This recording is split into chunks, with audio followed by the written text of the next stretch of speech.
Assalamualaikum warahmatullahi wabarakatuh.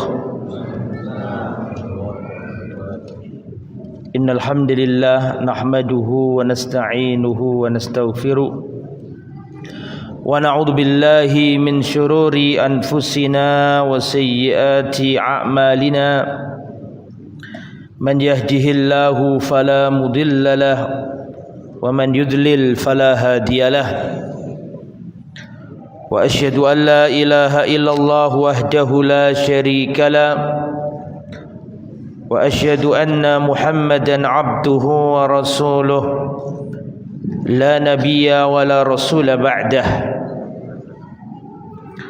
Allahumma salli wa sallim wa barik ala nabiyyina wa habibina Muhammadin wa ala alihi wa sahbihi wa man sara ala nahjihi ila yaumiddin, amma ba'd. Ikhwatal iman rahimani wa rahimakumullah. Alhamdulillah, kita bersyukur kepada Allah dipertemukan kembali di masjid yang mulia ini, Masjid Ahmad Yani. Semoga perjalanan kita ke tempat ini menggugurkan dosa-dosa kita semua. Dan semoga setiap langkah kaki kita menuju tempat ini dicatat oleh Allah sebagai pemberat timbangan amal kebaikan di akhirat. Rasulullah bersabda, ahabbu biqa'il ardi ilallahi masajiduha. Tempat yang paling dicintai Allah di muka bumi adalah masjid-masjidnya. Wa abghaduha ilaihi aswaquha. Dan tempat-tempat di muka bumi yang paling dibenci Allah adalah pasar-pasarnya. Alhamdulillah yang telah menghimpun kita di sebaik-baik tempat, dan semoga kelak di akhirat Allah pun menghimpun kita di surganya yang luas. Amin ya rabbal alamin. Wassalatu wassalamu ala Rasulillah. Salawat dan salam semoga tetap tercurahkan, limpahkan kepada junjungan kita Nabiullah Muhammad sallallahu alaihi wasallam, dan juga para kerabatnya, ahli bait, para sahabatnya, dan juga seluruh umatnya yang setia berjalan di atas sunnah dan ajarannya. Alhamdulillah, kita lanjutkan kajian kita, yaitu kajian kisah-kisah para nabi. Terakhir insyaallah 2 bulan yang lalu kemungkinan gitu. Lama sekali kita enggak bertemu ini. Alhamdulillah sekarang dipertemukan Allah kembali. Pertama saya safar, kedua ada tugas dari lembaga, sehingga kebetulan setiap hari Senin dan Selasa pulang itu Rebu malam sampai dini hari, jadi sering atau beberapa pertemuan kita libur. Mudah-mudahan selanjutnya bisa rutin lagi. Tayyib, insyaallah pada kesempatan kali ini kita akan membahas Qissatu Abil Bashar Adam alaihissalam. Kisah bapaknya manusia, Adam alaihissalam. Terakhir yang saya sampaikan kalau nggak salah tentang Bani Israel ya, kabar-kabar Bani Israel, kisah-kisah Israiliyat, bagaimana kita menyikapinya sudah kita jelaskan kemarin. Nah, sekarang kita akan membahas Qissatu Abil Bashar Adam alaihissalam, kisah bapaknya seluruh manusia, yaitu Adam alaihissalam. Awwalu ma yabda'ul insan 'inda qira'atihi li qasasil anbiya bi qissati abil anbiya shalawatullah wa salamuhu alaihi wa huwa Adam. Seorang yang belajar tentang kisah-kisah para nabi, tentu yang pertama kali yang ia baca adalah kisah bapaknya para nabi semuanya, shalawatullah alaihi majma'in, yaitu Adam alaihissalam. Adam adalah Adam adalah manusia yang tidak pakai bin. Wala yuqalu ibnu man, tidak dikatakan Adam bin siapa, tidak ada. Karena Adam tidak punya bapak. Lianna Adam kama huwa ma'lum laisa lahu abun. Adam ini sebagaimana diketahui bersama enggak punya bapak. Bal huwa abul bashar. Bahkan justru Adam itu sendiri adalah bapaknya seluruh umat manusia. Naam, terus sifatu khalqihi, ciri atau sifat fisik Adam alaihissalam. Bismillah.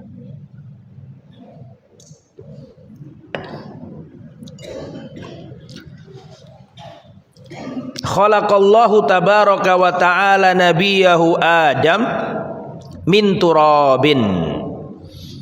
Allah menciptakan Nabi Adam dari turab. Apa artinya turab itu? Tanah. Sebagaimana yang Allah firmankan dalam surat Ali Imran ayat 59. Inna mathala Isa indallahi kamathali Adam. Sesungguhnya perumpamaan, permisalahan Nabi Isa di sisi Allah itu seperti Nabi Adam. Khalaqahu min turab. Allah menciptakan Nabi Adam min turab, dari tanah. Tsumma qala lahu, kemudian Allah berkata kepadanya, kun, jadilah. Fayakun, maka jadilah Adam. Tsumma khulitat turabu bil ma'i. Jadi Nabi Adam itu diciptakan dari tanah. Terus tanah tersebut tercampur dengan air. Tanah kalau bercampur dengan air menjadilah tin. Pakai to, tin apa berarti? Artinya apa artinya tin? Tanah liat. Surat As-Sajdah ayat 7. Alladzi ahsana kulla syai'in khalqah wa bada'a khalqal insan min tin. Allah memulai penciptaan manusia itu dari tin. Tin itu beda dengan turab. Kalau turab itu tanah titik. Tapi kalau tin itu tanah yang bercampur air. Apa namanya bahasa kita? Tanah lempung, tanah liat ya, gitu. Tsumma taraka hadatin hatta sara hama'an masnun. Kemudian tanah pertama nggih, setelah tanah terus dicampur dengan air jadi apa? Tin. Setelah dari tin tadi dibiarkan, kemudian sara hama'an masnun, memiliki bau yang enggak enak. Memiliki aroma yang busuk. Kemudian setelah itu laqad khalaqnal insana min salsalin min hama'im masnun. Tsumma turika hatta jaffah. Setelah itu mengering. Jadi di Al-Qur'an itu banyak orang kalau enggak membaca semuanya dikira bahwa Al-Qur'an itu kontradiktif. Katanya dari turab. Kok pindah di ayat lain jadi apa tadi? Tin. Nanti di ayat lain min solsolin kal fakhar, dari tanah yang kering seperti tembikar. Kok beda-beda? Mana yang benar, ayat yang mana? Ternyata dijelaskan oleh pengarang kitab ini itu adalah apa? Sebuah proses. Dikatakan Allah menciptakan Nabi Adam dari turab, tanah, itu awal kali. Setelah dari turab, yang kedua tadi apa? Tin. Setelah jadi tin apa tadi? Terus hama'in masnun. Hama'in masnun diterangkan di sini mempunyai aroma yang tidak bagus. Setelah itu mengering. Setelah mengering menjadi apa? Fakhar. Min salsalin kal fakhar. Surat Ar-Rahman ayat 14. Dan kami ciptakan manusia, atau Allah menciptakan manusia dari tanah yang kering, kal fakhar, seperti tembikar. Tembikar itu apa? Fakhar, tembikar, ya. Jadi ada surat Ali Imran ayat 59 dari turab. Ada As-Sajdah ayat 7 Allah ciptakan dari tin. Kemudian surat Al-Hijr ayat 27 Hama'in Masnun. Kemudian surat apa tadi terakhir? Ar-Rahman ayat 14 dari tanah kering seperti apa tadi? Tembikar. Nah, itu sebenarnya proses.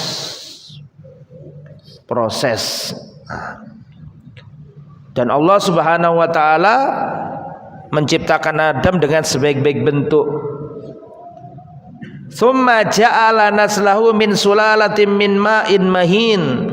Kemudian Allah jadikan nasab keturunannya Adam, anak keturunannya bukan dari tanah liat lagi, tapi min ma'in mahin, dari air hina. Apa maksudnya?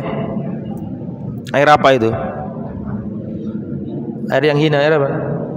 Air mani. Pura-pura nggak tahu semua. Air mani. Ya. Itu surat As-Sajdah ayat 8. Jadi saya ulangi, tidak bingung ya. Tingkatan pertama surat Ali Imran ayat berapa tadi? 59. Itu berbentuk apa? Turab. Turab itu artinya tanah. Setelah itu surat As-Sajdah ayat 7 dari apa tadi? Tin.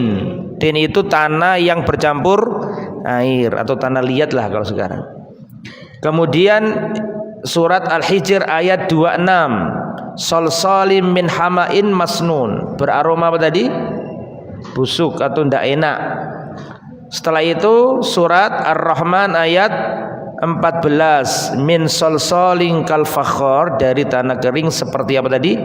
Tembikar. Nah, adapun anak keturunannya Allah ciptakan dari apa tadi?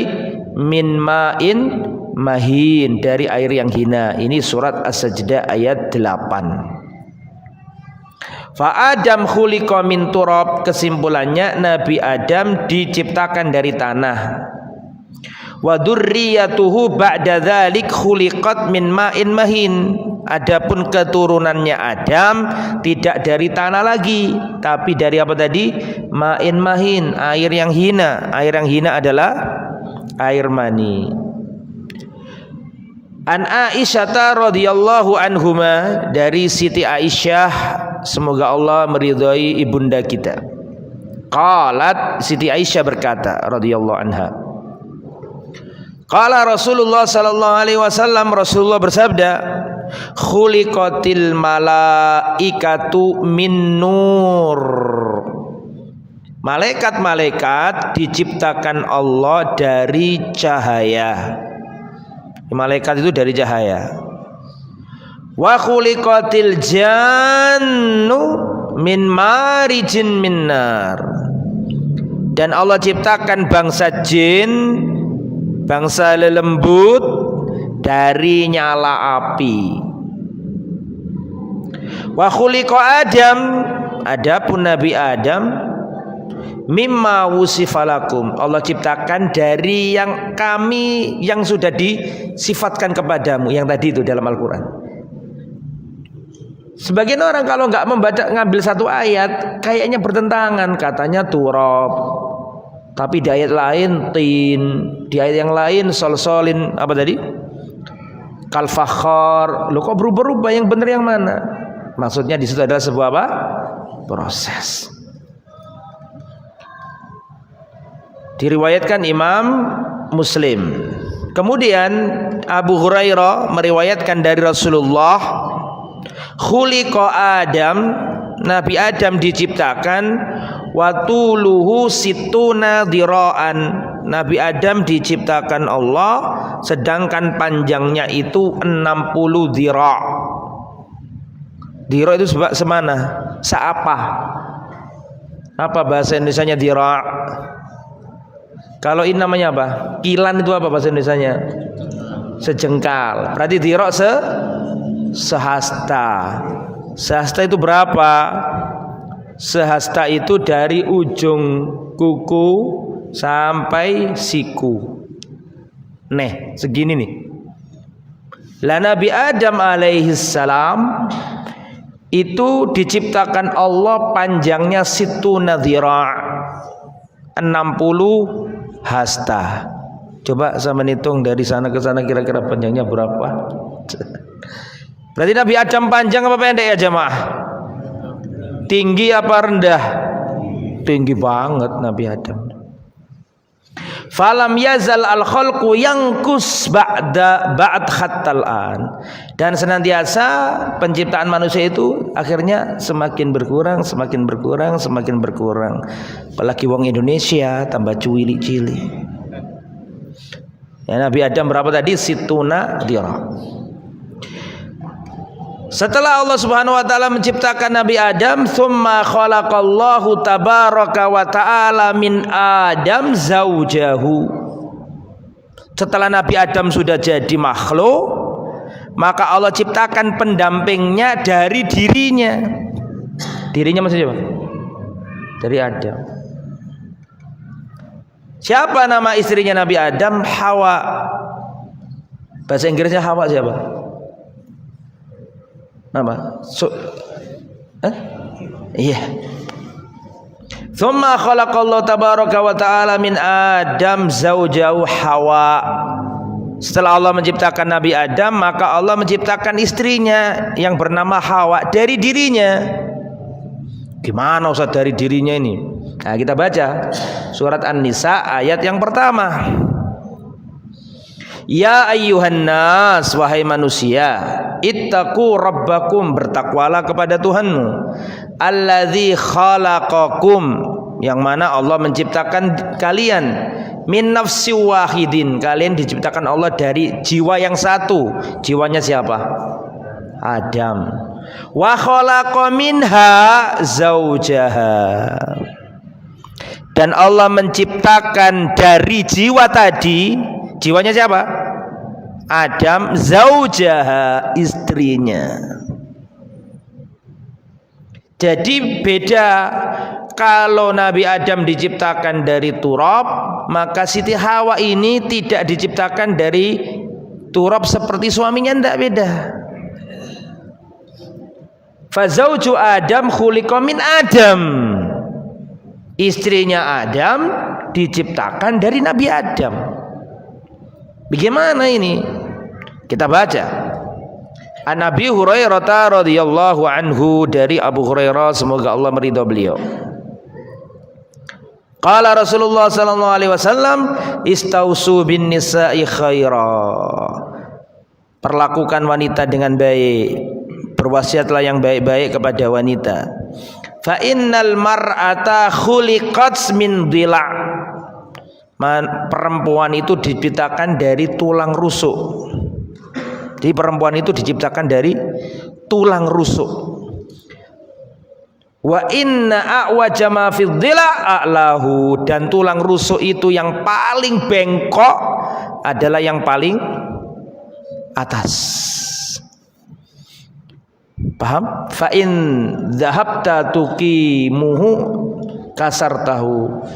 Kalau engkau meluruskannya, kau pasti akan mematahkannya.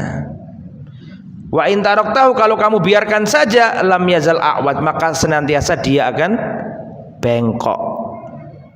Lalu bisa dipahami? Jadi Allah Subhanahu wa taala menciptakan manusia itu dari, Allah Subhanahu wa taala menciptakan manusia dari tulang rusuk. Tulang rusuk yang paling bengkok, mana sih tulang rusuk itu? Coba yang mana tulang rusuk itu? Kok padha gak ero grayangi dewe-dewe? Iga ya? Nah, tulang rusuk itu yang paling bengkok, yang paling atas. Wanita itu kayak gitu itu. Kalau engkau kencengi, kau luruskan, patah dia. Soalnya tabiatnya wong wedok itu bengkong. Seperti bengkongnya asalnya dia, yaitu apa? Tulang rusuk. Kalau engkau luruskan kenceng pasti patah, tapi ini dijarno terus ya bengkok, jadi tengah-tengah. Hadis ini diriwayatkan Imam Bukhari dan Imam Muslim. Wa khalaqallahu tabaraka wa ta'ala Hawa li Adam. Allah ciptakan Siti Hawa untuk menemani Adam. Yaskunu ilaiha, supaya Nabi Adam mendapatkan sakinah, tenang. Wa yakunu ba'da dzalika nasal minhuma, supaya Nabi Adam memperoleh anak keturunan. Maka Allah ciptakan siapa tadi? Hawa. Wa khalqullahi tabaraka wa ta'ala ala arba'ati asnaf. Penciptaan Allah terhadap manusia itu ada 4 macam. Saya ulangi, penciptaan Allah itu ada 4 macam. Atau ciptaan Allah, makhluknya Allah, manusia ini ada 4 macam. Al-awwal min ghairi dzakarin wala untha. Model yang pertama tanpa laki-laki, tanpa intervensi laki-laki dan tanpa intervensi wanita. Penciptaan Allah yang mana manusia itu diciptakan tanpa bapak, tanpa emak, tanpa jalur laki-laki, tanpa jalur perempuan. Dan ini yang cuma satu tok, siapa? Wa huwa Adam shalawatullahi wassalamuhu alaihi. Nabi Adam tok. Ini manusia yang diciptakan tanpa bapak, tanpa emak, tanpa jalur laki, tanpa jalur perempuan. Itu jenis pertama. Wasinfus tsani, adapun jenis yang kedua, min dzakarin duna untha, melalui laki-laki tapi enggak pakai perempuan. Siapa ini kira-kira? Siapa ibu-ibu? Min dzakar, pakai jalur laki-laki, duna untha tapi enggak ada jalur ibu. Enggak ada. Siapa? Hawa, istrinya Nabi Adam. Dari jalur Adam, karena diciptakan dari tulang rusuknya Adam. Ini perempuan itu diciptakan dari tulang rusuk. Makanya jangan jadikan perempuan tulang punggung, patah. Keluargamu lo patah. Betul? Setuju? Ibu-ibu mesti setuju. As-sinfus tsalis, model atau jenis yang atau tipe yang nomor 3, min unsa duna zakar, dari jalur perempuan nggak pakai jalur laki.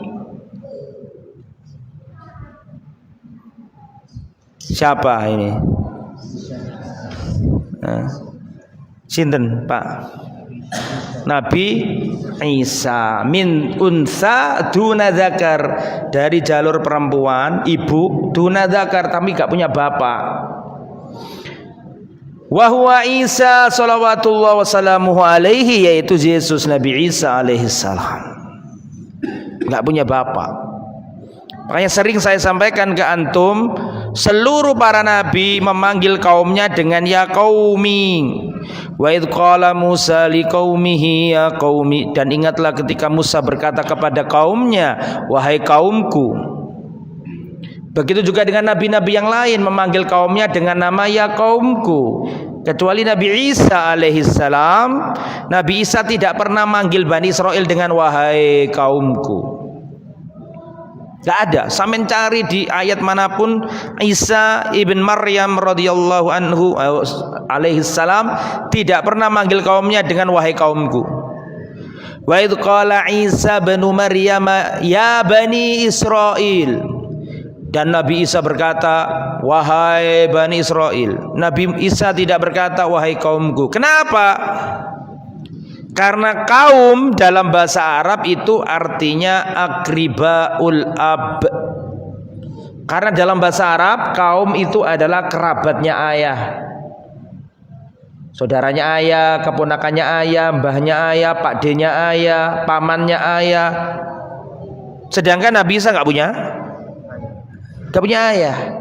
Makanya nggak pernah Nabi Isa itu berkata wahai kaum gue, nggak pernah. Mesti berkata ya Bani Israel. Luar biasa Al-Quran mensifatinya dengan detil. Dan sering saya sampaikan kepada antum, Nabi Isa itu versi Al-Quran, tempat lahirnya itu ada 3 indikator di Al-Quran. Yang 3 indikasi ini kalau kita pahami beda dengan keyakinan sebagian umat manusia meyakini tempat lahirnya Nabi Isa.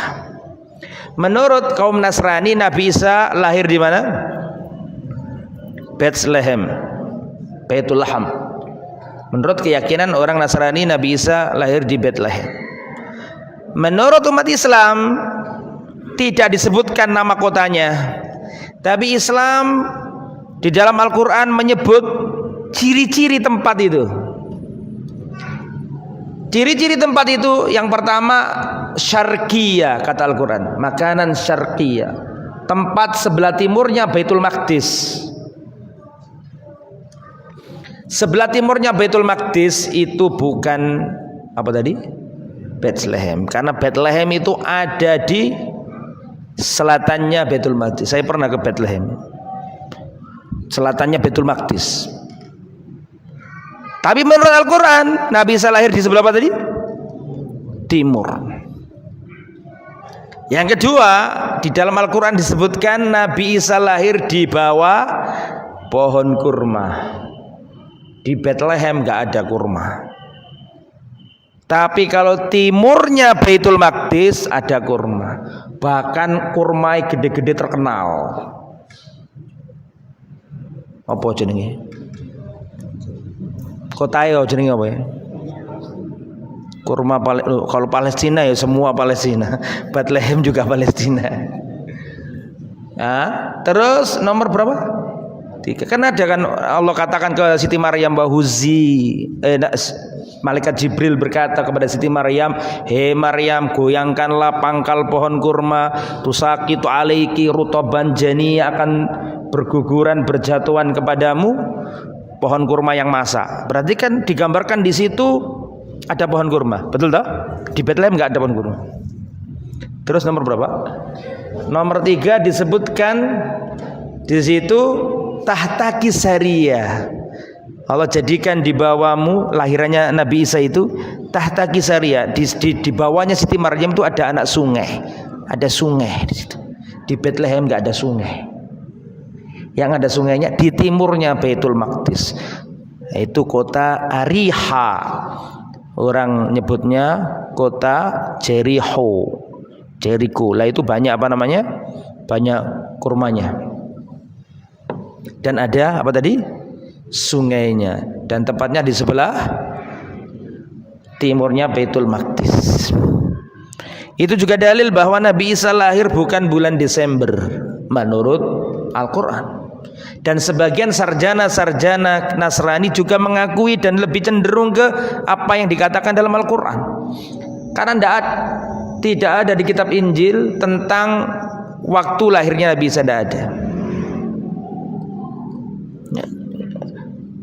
Tapi Al-Quran mengatakan ketika musim kurma berbuah. Tadi itu ayatnya. Tusaqit aliki rutoban janiya. Kurma masak. Kurma masak nggak mungkin bulan Desember. Bulan Desember itu musim dingin, nemen dinginnya, bahkan sampai bisa turun salju. Oke, kita lanjut. As-sinfur rabi, yang nomor berapa sekarang? 4. Tipe penciptaan manusia min dzakarin wa unsa. Tipe ya ada jalur bapak, ya ada jalur emak, melalui laki-laki, melalui perempuan, punya bapak, punya emak. Kira-kira siapa ini? Ya awakmu kabeh, panjenengan sedanten. Wa huwa sairul khalq minal bashar, ini seluruh makhluk dari kalangan manusia.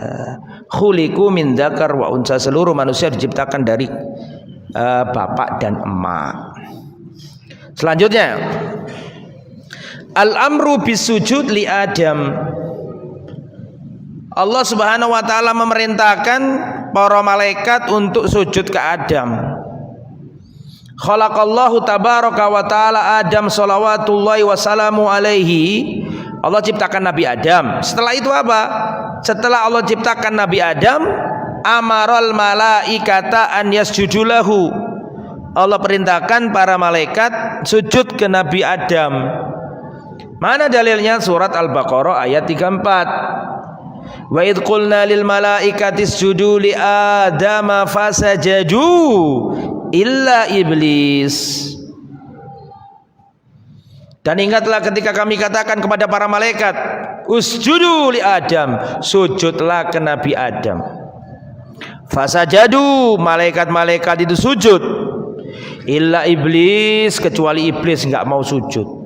Aba, enggan. Wastakbara, sombong. Wa kana minal kafirin, dan dia termasuk golongan orang-orang kafir. Mungkin sebagian di antara kita berkata, loh Ustaz, gimana itu katanya sujud itu hanya untuk Allah Subhanahu wa taala, tapi kenapa Allah di situ kok justru memerintahkan malaikat sujud ke Nabi Adam? Katanya sujud hanya haknya Allah, Ustaz. Berarti iblis ini tauhidnya lebih benar daripada malaikat ini. Karena gak mau sujud ke hamba. Ini gimana penjelasannya? Kita kan diajari gak boleh sujud ke batu, sujud ke pohon, sujud ke manusia, sujud ke ini, ke itu, gak boleh. As-sujud lillah, sujud itu untuk Allah. Nah, ini terus bagaimana ini? Kok malah Allah perintahkan para malaikat sujud ke Adam? Makanya iblis gak mau, karena tauhidnya bener. Nah, barangkali ada yang ngomong kayak gitu. Bagaimana penjelasannya? Kita jawab. Bukan saya yang jawab ya, maksudnya pengarang ini yang jawab, Syekh Khamis. As-sujudu ala sahih yang qasimu ila qismain. Sujud itu ada dua macam. Sujud itu apa? Ada dua macam. Al-qismul awwalu sujud ibadah. Yang pertama adalah sujud ibadah. Al-qismu tsani sujud tahiyyah. Yang kedua sujud penghormatan, tahiyah, penghormatan. Fasujud al-ibadah la yajuzu illa lillah. Sujud yang untuk ibadah ini enggak boleh kecuali hanya untuk Allah saja. Wa hadza lam ya'mur Allahu tabaraka wa ta'ala al malaikata bi abada. Dan Allah Subhanahu wa taala ketika menyuruh para malaikat untuk sujud ke Adam itu bukan sujud penghambaan. Itu bukan sujud peribadatan. Karena enggak mungkin, mustahil Allah memerintahkan para malaikat musyrik melakukan kesyirikan, kan enggak mungkin. Sehingga yang dimaksud sujud di situ adalah sujud tahiyah, sujud penghormatan, bukan sujud penghambaan dan peribadatan dan penyembahan, bukan. Sehingga sujud yang dimaksud dalam surat apa tadi? Al-Baqarah ayat 34 itu bukan sujud penghambaan, penyembahan, bukan. Tapi apa? Sujud tahiyah. Fahadha sujud kana masru'an fil umami sabiqati.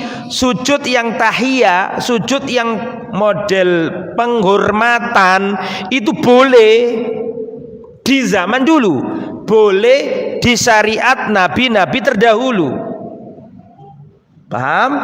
Summa nusikha, kemudian di Islam pun tidak boleh. Wa hurrima fi syariati Muhammad, kemudian di syariat diharamkan di zamannya Nabi Muhammad. Sehingga kesimpulannya di dalam umat Islam ini sekarang ini sujud yang boleh yang mana kepada selain Allah di antara dua tadi? Halo? Saya ulangi nggih. Sujud ada dua. Sujud penghambaan, peribadatan, dan sujud penghormatan. Berdasarkan dari dua tipe ini, perintah Allah dalam surat Al-Baqarah ayat 34 menyuruh malaikat sujud ke Adam. Ini sujud yang model apa? Model penghambaan apa model penghormatan? Penghormatan. Oke ya? Oke. Sujud penghambaan dari awal sampai akhir tidak pernah dibolehkan dalam Islam untuk selain Allah. Jelas ya? Tapi kalau sujud tahiyah atau sujud penghormatan ini dibolehkan pada umat-umat terdahulu. Bisa dipahami? Summa nusikha, kemudian dihapus di zaman syariatnya Nabi.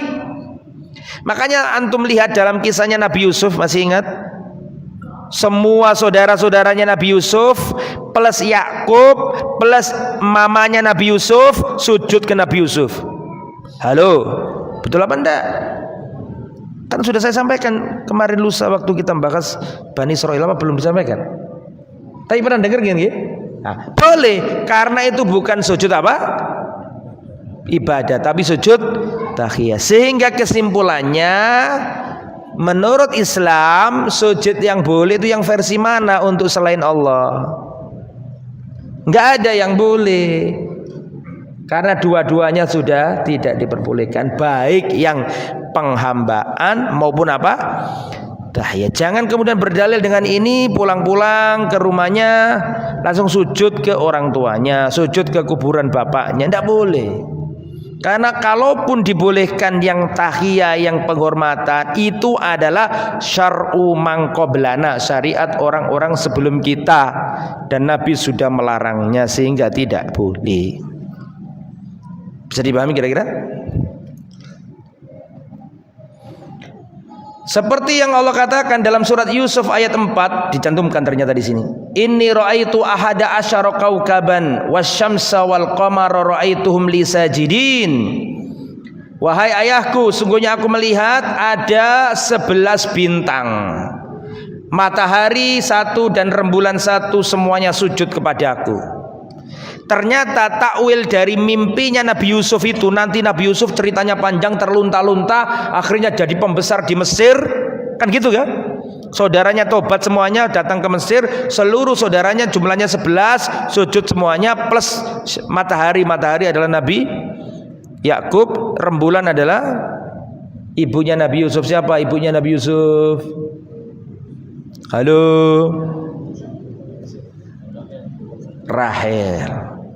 Rahel, istrinya Nabi Yakub banyak, anaknya kan banyak, istrinya banyak, tapi yang mamanya siapa?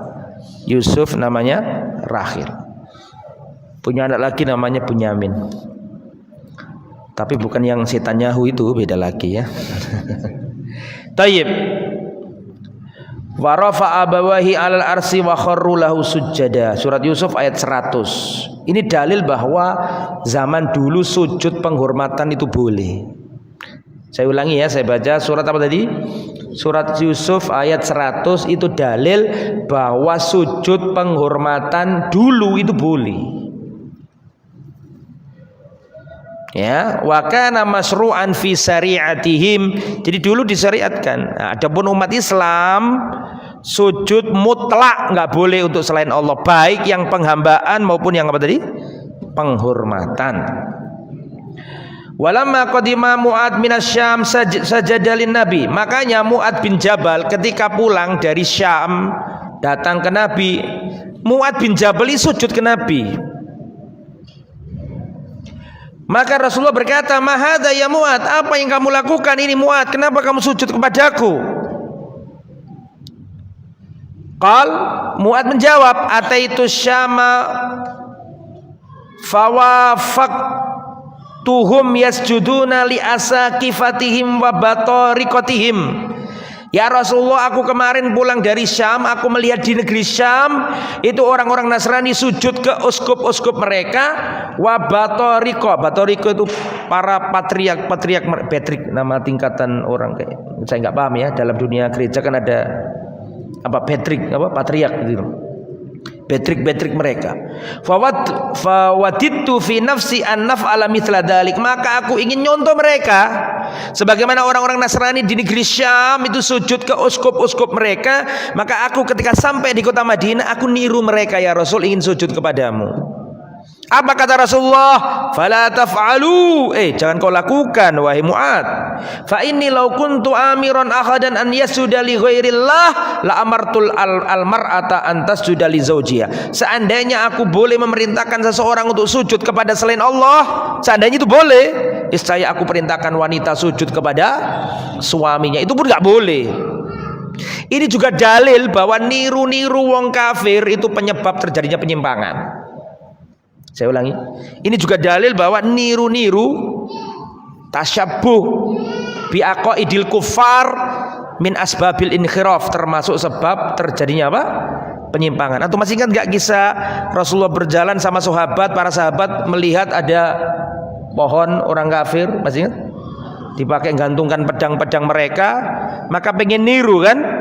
Maka sahabat-sahabat yang baru masuk Islam ngomong ke Nabi, ya Rasulullah ij'al lana dzata anwatin kama lahum dzatu anwat. Ya Rasulullah, buatkan untuk kami pohon besar untuk nyantolkan senjata kami sebagaimana orang kafir juga punya. Niru-niru inilah. Nabi Musa ketika dikejar oleh Fir'aun, diselamatkan Allah, Laut Merah terbelah. Nabi Musa nyampe di daratan sama Bani Israel. Setelah berjalan, Bani Israel melihat para penyembah berhala. Maka Bani Israel kepincut, pengen niru. Bani Israel berkata, ya Musa ij'al lana alihan kama lahum aliha. Wahai Musa, tolong buatkan untuk kami sesembahan sebagaimana mereka itu juga punya sesembahan. Itu dalil bahwa tasabbubil kufar min asbabil inhiraf. Niru-niru ya, praktek ibadahnya orang kafir menyebabkan terjadinya apa tadi? Penyimpangan. Lanjut. Setelah itu apa yang terjadi? Imtinau iblis anis sujud li Adam. Iblis tidak mau sujud ke Nabi Adam. Seluruh malaikat sujud, iblis tidak mau sujud. Lama amarallahu al-malaikata an yasjudu li Adam salawatullah alaihi wasallamu alaika na iblis ma'al malaikah. Ketika Allah perintahkan kepada malaikat, hei para malaikat sujudlah ke Nabi Adam, itu posisinya iblis bersama para malaikat, dan iblis bukan malaikat. Karena iblis ma'al malaikat, ketika datang khitab, titah perintah untuk sujud ke Nabi Adam, itu posisinya iblis sedang di antara para malaikat. Falam yasjud, iblis gak mau sujud. Imtana'a awalan thumma baha bis sabab. Pertama gak mau, bandel, mokong, gak mau. Setelah gak mau, berargumen. Apa argumennya? Iblis, kenapa kok nggak mau? Iblis nggak ngomong gini. Iblis nggak ngomong gini. Ya Allah, itu kan perintahnya untuk malaikat, bukan untuk aku. Kan nggak ngomong gitu iblis. Berarti iblis itu paham bahwa dirinya pada waktu itu juga diapakan? Diperintahkan. Tapi iblis berargumen, berhujah. Hujahnya ada dua. Ya, hujahnya satu sih, tapi satu itu mengandung cabang dua. Kenapa ente nggak mau? Maka iblis berkata, ana khairun minhu, aku ini lebih baik daripada dia ya Allah. Sombong apa enggak ini? Sombong. Khalaqtani min nar, engkau ciptakan aku dari api. Wa khalaqtahu min tin, sedangkan engkau ciptakan dia dari tanah liat. A'asjudu liman khalaqta tina, bagaimana mungkin engkau menyuruh aku? Apakah aku harus sujud kepada makhluk yang kau ciptakan dari tanah liat, sedangkan aku kau ciptakan dari api? Tidak mau. Sudah nggak mau beralasan. Fa huwa ya'tarid ala hikmatil balam marfud, ya. Jadi dia ini menolak, ya, tidak mau nurut dengan aturan Allah Subhanahu wa taala. Yang benar mana? Iblis itu bagian dari malaikat apa iblis itu bagian dari jin? Sing bener sing di? Halo. Iblis itu bangsa jin apa bangsa malaikat? Anna iblis kana ma'al malaikah. Iblis pada waktu itu bersama malaikat, bersama, bukan dari lo ya, beda lo, bersama sama dari itu. Anna iblisa kana ma'al malaika, iblis pada waktu itu bersama para malaikat. Walam yakun minal malaika, tapi iblis bukan bagian dari malaikat. Mana dalil bahwa iblis bukan dari malaikat?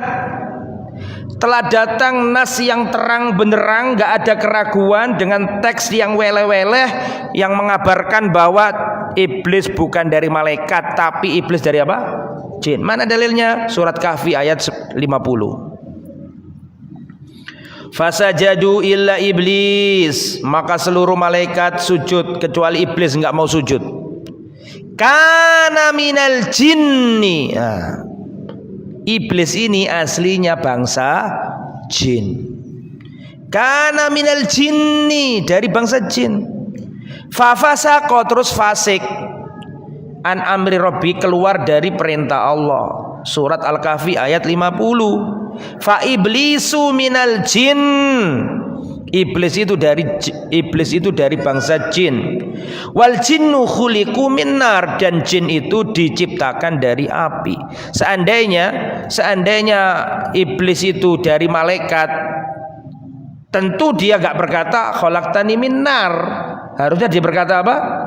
Khalaqtani min nur. Tapi dia ngomong binar. Itu dalil bahwa iblis dari apa? Jin, bukan dari apa tadi? Al-malaika. Fa iblisu idzan laisa minal malaika. Jadi kesimpulannya iblis bukan dari bagian malaika. Innama kana ma'al malaika, tapi pada waktu itu iblis bersama para malaikat.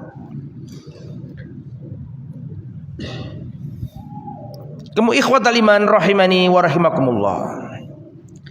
Setelah itu dendam iblis ini karena hasad. Karena hasad maka pengen membuat tipu daya supaya Adam ini hilang nikmatnya. Orang hasad itu kan tujuannya pengen nikmatnya Allah itu hilang dari orang yang dihasadi. Betul apa enggak? Betul apa enggak? Lah iblis pun demikian. Iblis itu pingin nikmatnya Allah yang dimiliki oleh Adam itu hilang. Maka berusaha bagaimana caranya agar Adam ini dikeluarkan dari apa? Surga. Maka membuatlah tipu daya. Allah Subhanahu wa taala berkata kepada Adam dan istrinya, "Wala taqraba hadhis syajarah." Hei Adam, Hawa, kamu jangan dekat-dekat pohon ini. Pohon apa ini?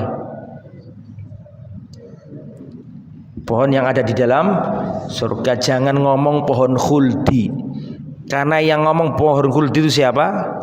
Iblis. Khuldi itu artinya keabadian. Allah sendiri tidak menamai pohon itu dengan pohon apa? Keabadian. Allah menamakan wala taqraba hadhis syajarata. Kamu berdua jangan dekat-dekat pohon ini. Ngono tok. Ketika jeneng pohon apa iku? Tahu setan datang yang ngasih was-was. Hal adulluka ala syajaratil khuldi wa mulkin la yablahi Adam. Mau enggak kamu saya tunjukkan pohon syajaratul khuldi, pohon keabadian, pohon yang engkau kalau makan kau akan apa? Kekal. Akhirnya Nabi Adam tertipu. Makanya kesimpulannya itu azan nggih. Para ulama menjelaskan, yang ada pertanyaan silakan disiapkan, nanti kita bahas setelah adzan. Perhatikan. Para ulama melihat dari kejadian itu mengatakan bahwa sumber kejahatan itu ada 3. Yang pertama al-hasad. Hasad inilah maksiat yang pertama kali Allah dimaksiati dengannya. Saya ulangi. Hasad ini adalah dosa yang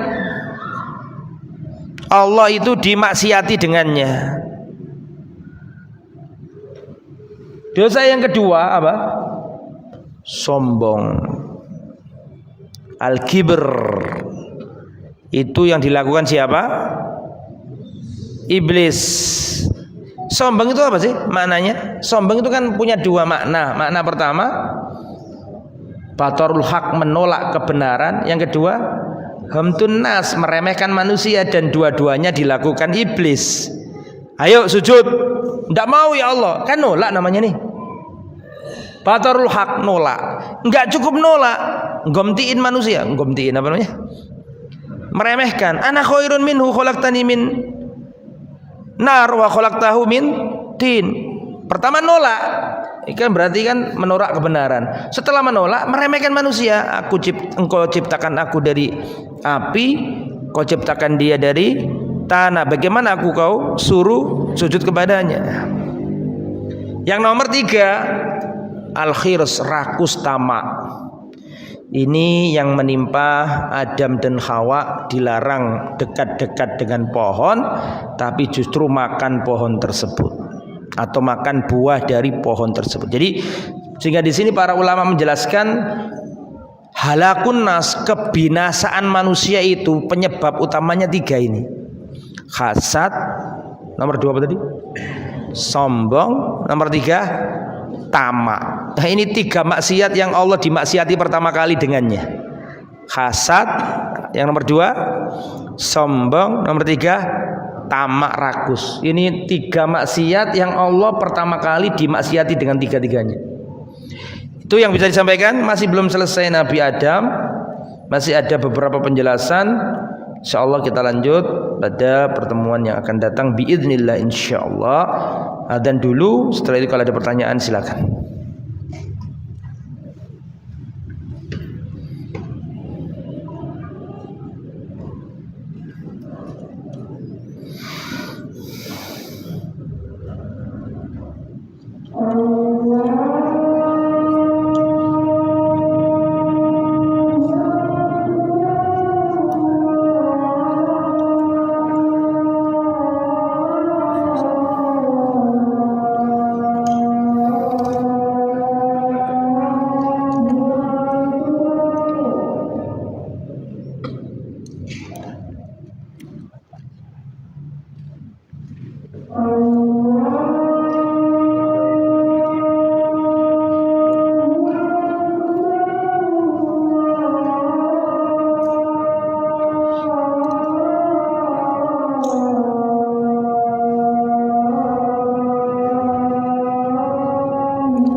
Taib. Ada pertanyaan.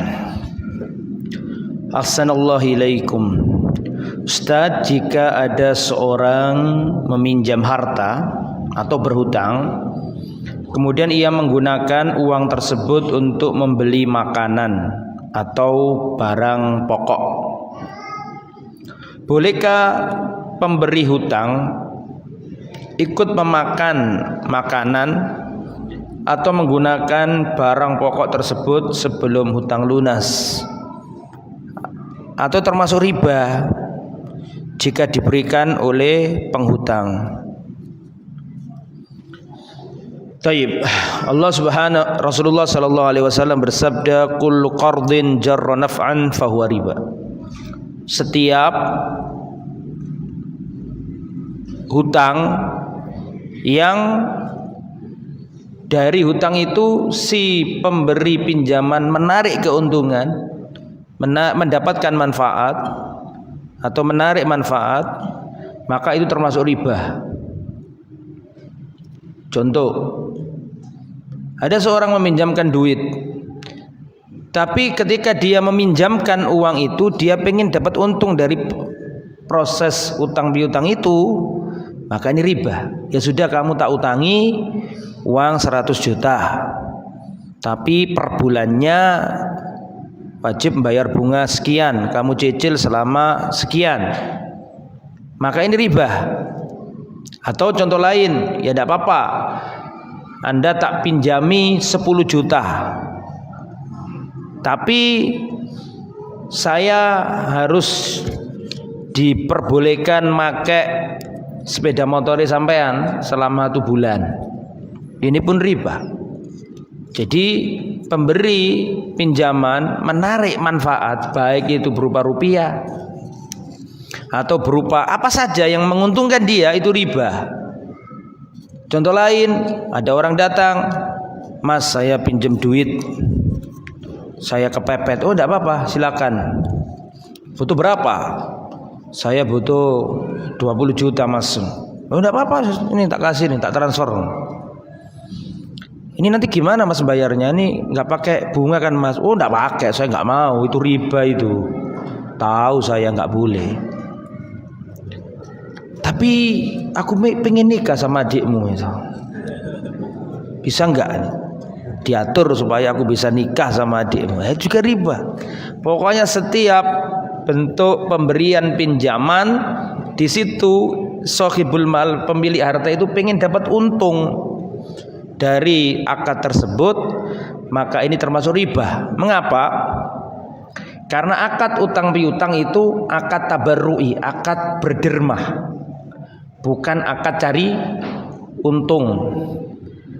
Akad cari untung ya silakan jual beli, silakan upah mengupah, silakan sewa menyewa, silakan jual beli jasa.